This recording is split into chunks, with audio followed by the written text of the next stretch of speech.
Welcome to Salcedo Paranormal. It is Thursday, December 8th, 2022, and tonight I will be reviewing Insomnia, a novel by Stephen King.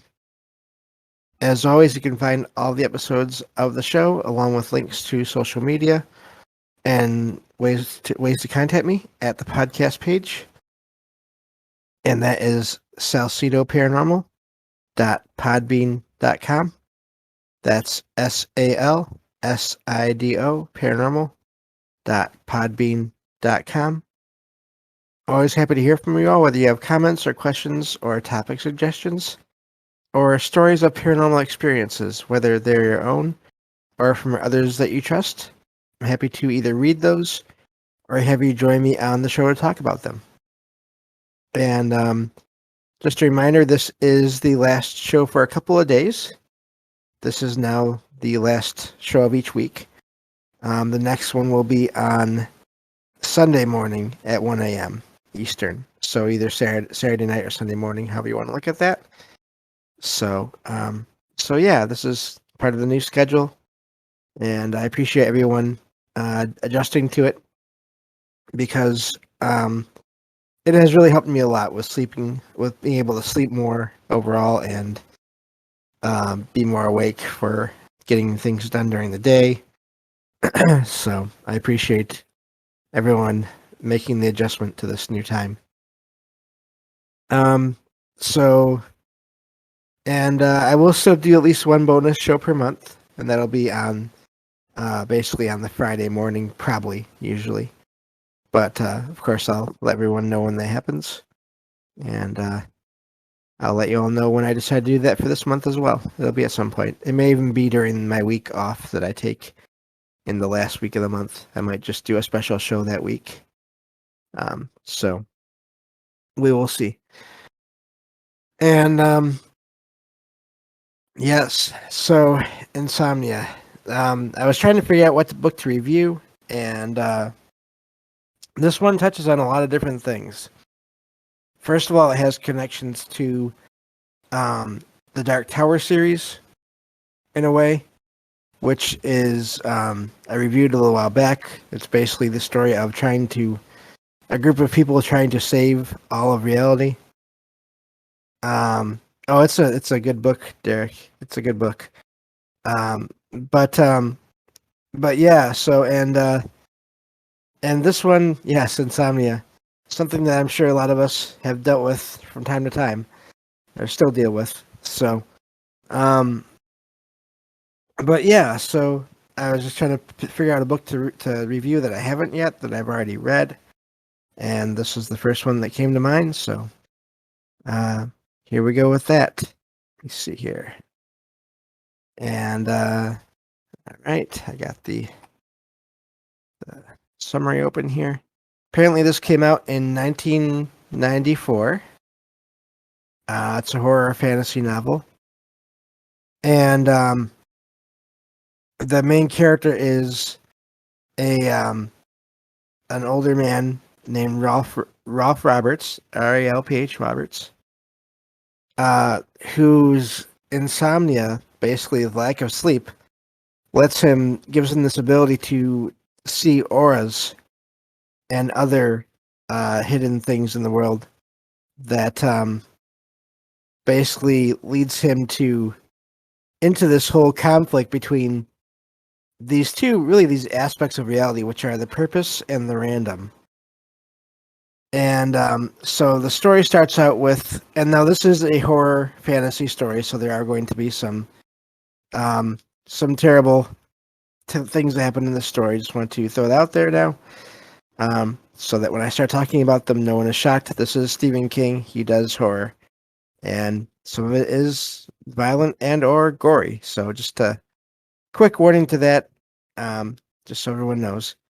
But this is set in the town of Derry, Maine.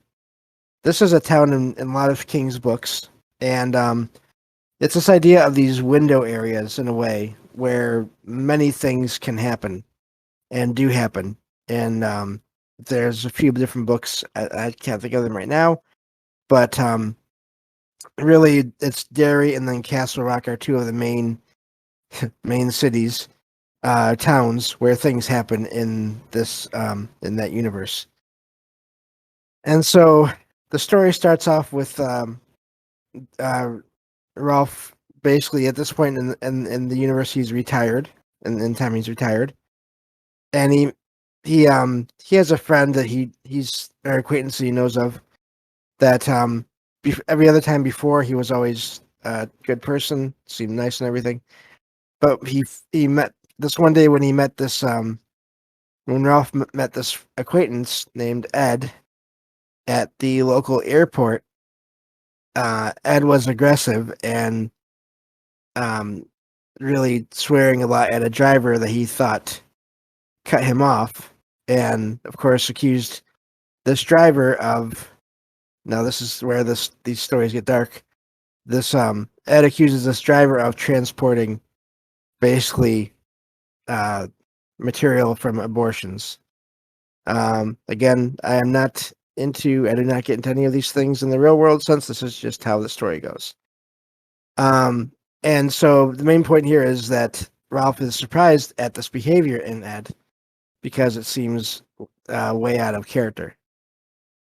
So the story jumps to a few months ahead, some months ahead where, and during this time, in between the start of the story and this next part of the book, Ralph's wife has passed away. And Ralph meets Ed's wife, Helen, who apparently has been attacked by Ed. And so it's Ralph helps her out of that situation, helps her get to a women's shelter, and it's also during this time when he starts to suffer the insomnia, and he starts waking up earlier and earlier each night until he's barely able to sleep an hour at a time. And this is when things start to get paranormal. He starts to see things like colorful manifestations of life force surrounding people, so basically auras. And even this is another amazing thing in the story, which may seem somewhat alien-like. He starts seeing these two or three white-coated beings, these beings in white coats, who he thinks of as little bald doctors based on their coats and their appearance. So almost like alien grays in doctor kind of clothes. But he at first he figures these are hallucinations, but things start happening to show that maybe there are connections between these sightings and then what things happen in the physical world. And after this, he figures out that Ed can also see these figures. And around the same time, Ralph meets a friend that he's known for a while, but he finds out that she has also begun seeing auras that she can interpret. It doesn't say, I don't believe, whether or not this is due to insomnia for her. But this ability to see auras, some people do have it naturally, and it's just and there's been a couple of times where I could have swore I saw something around someone here and there. Let's see here. I'm just seeing I have notifications here. Okay, everything looks okay, I think. Hopefully, so that's where the story starts. So really, there's a lot of things already in the story about the paranormal. Yeah. Basically, you could almost call these creatures aliens in a way. So let me get back to the file here. Okay. So at one point, Ralph and Lois, his friend, eventually get the attention of two of these figures, these little bald doctors, who basically arranged to meet them Their names are Clotho and Lachesis, who are apparently the they are the almost like that's ironic. I forgot about that. These two figures act almost as a kind of Grim Reaper who appear to people, not necessarily where they can see them, but who help people transition from life to an afterlife.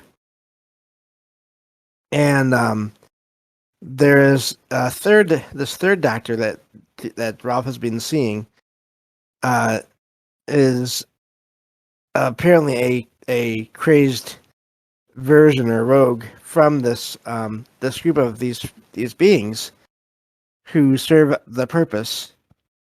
And that's what Clothos and Clotho, I'm sorry, and Lakesia, I think that's how you say it. That they all work for this purpose. I'm sorry, I'm butchering this, but anyway, and they basically warn Ralph and Lois of this third doctor who is Atropos. Now, if you look at Atropos, you can almost see the word atrophy as well. I think it's odd, but this third doctor, the little bald doctor, third being, goes against this purpose and this order by basically helping to get people killed before it is their time. And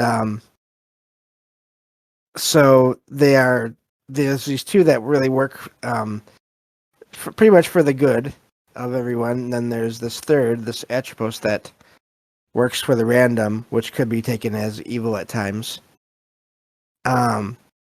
And says that in the story here, these two agents of the purpose act, or they believe that everything is these random and this purpose. They're not necessarily enemies as much as they are opposites. And they also explain that Ed, this friend, acquaintance of Ralph's, is not assigned to either force, and so there are these random people. They're random. That's one of the two sides. But there are these people in reality that are not assigned or tied to either the random or the purpose, and so they can choose to do whatever they want to. But also in this case, turns out that Ed is being influenced by the main villain from the Dark Tower series, the Crimson King.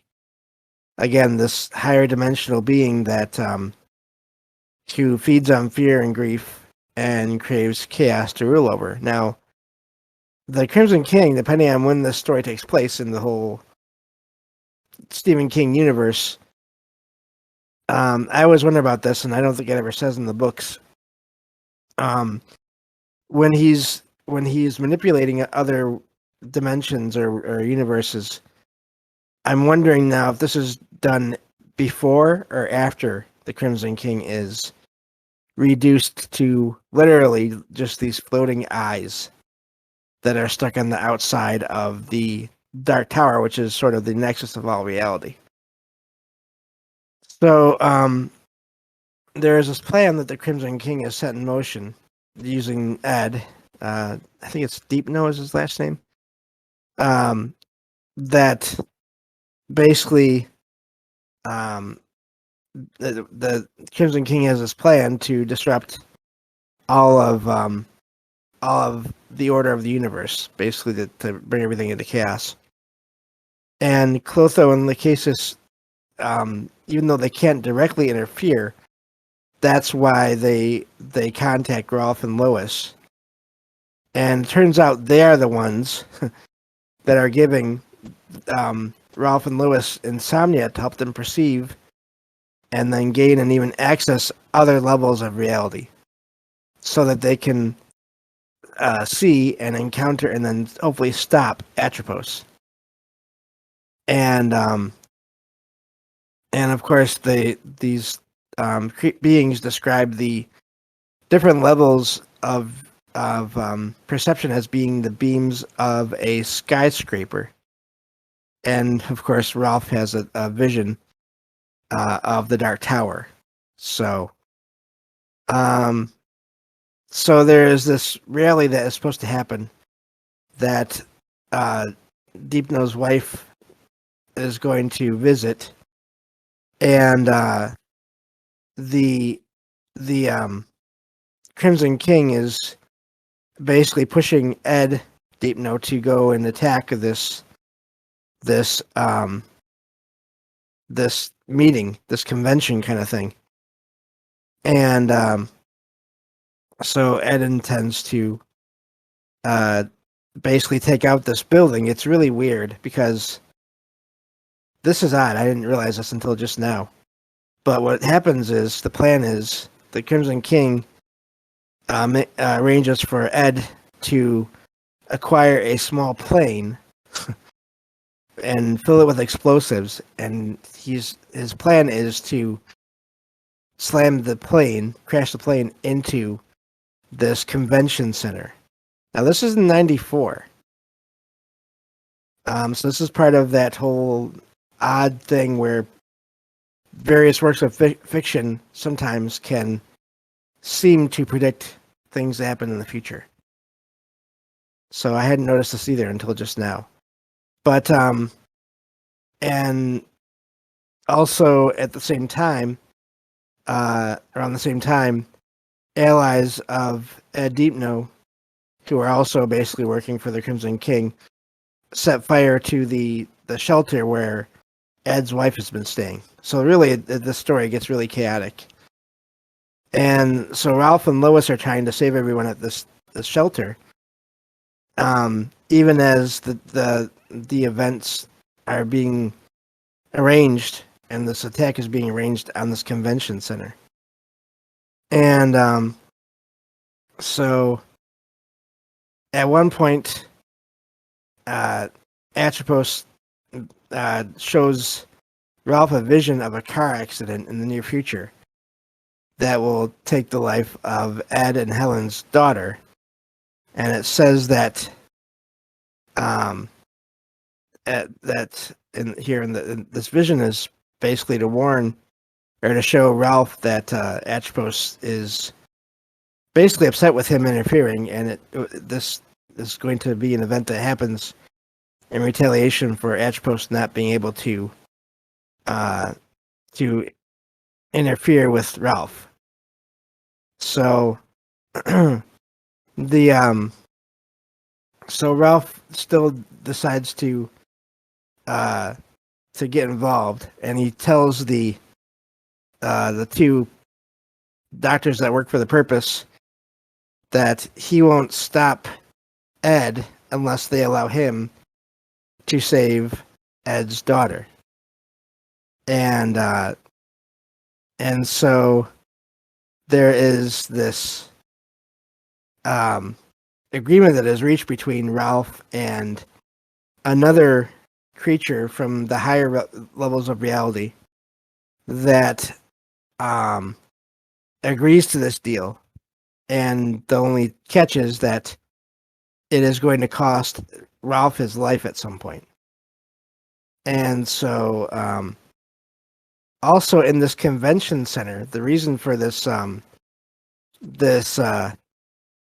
this attack on the center, not just to cause chaos, but there is a boy that is going to be attending this conference with his mother, who has the ability to draw and paint, and if he is allowed to continue, he could become powerful enough to literally draw things and paint things into reality.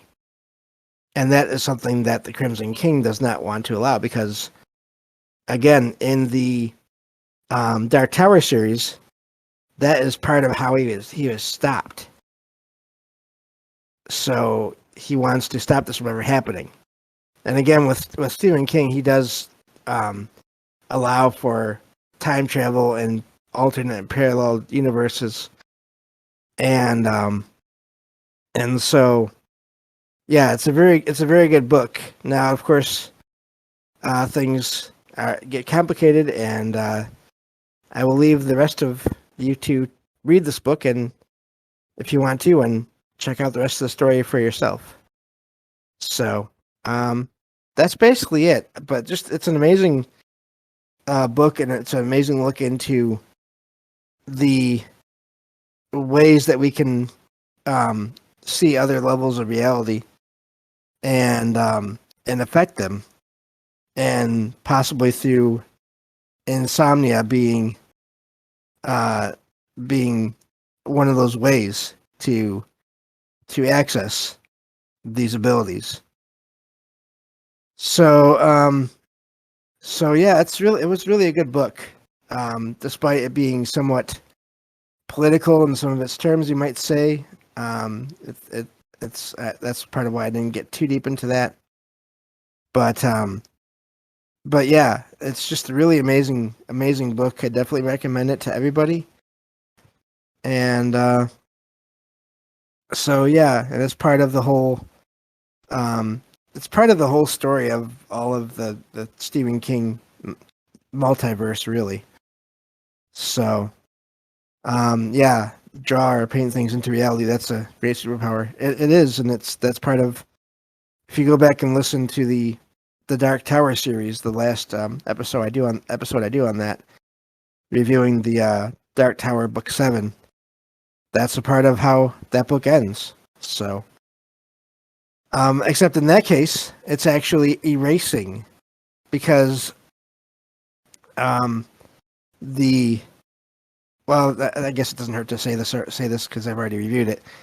In that series, that version of this boy, who at this point in that story is a man, he makes a picture. He draws a picture of the Crimson King, and then he erases it.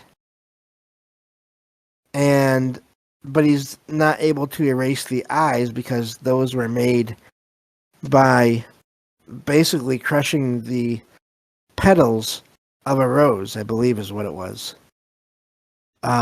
So there's the ability to create using drawing and painting, but then also the other part of what made this boy or this man so powerful is that once he drew something, he could also erase it. So if he had an enemy, or if there was an obstacle in his way, all he would have to do is draw a picture of it, especially if he just used pencil, and then erase it. And there's another book, Stephen King book, that kind of gets into this kind of idea with, and I believe I've already reviewed it. If not, I will. I think I already have. I'll check on that. Stephen King's novel Duma Key is another. That's part of that story. That story as well. So, anyway, I think that'll do it for today. Thank you all for being here and listening, and I will talk to you all on Sunday on the next episode of Salcedo Paranormal. Take care, everyone.